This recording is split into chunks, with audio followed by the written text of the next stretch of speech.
Mais il y a un truc que je comprends pas parce que vu que Jésus a parlé l'araméen, il a aussi un peu parlé le grec.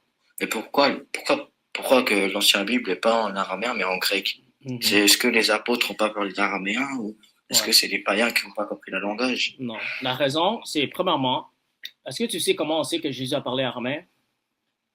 Par les ressources historiques, C'est quoi, c'est quelle ressource historique? Est-ce que tu sais?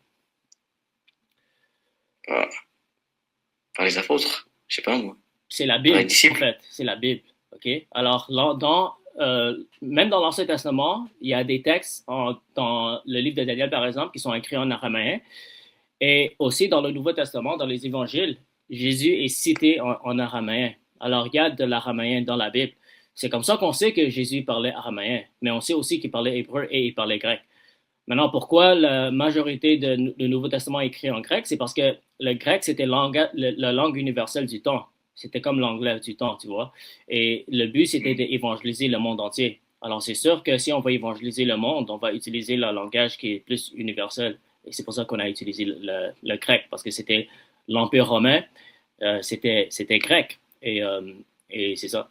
Alors, c'est pour ça qu'on a écrit en grec.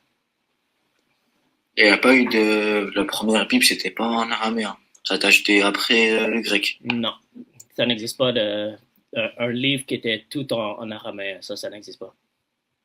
Et pourquoi? Pardon? Et pourquoi? C'est pas... Pourquoi il n'y a pas une Bible, par exemple, en araméen?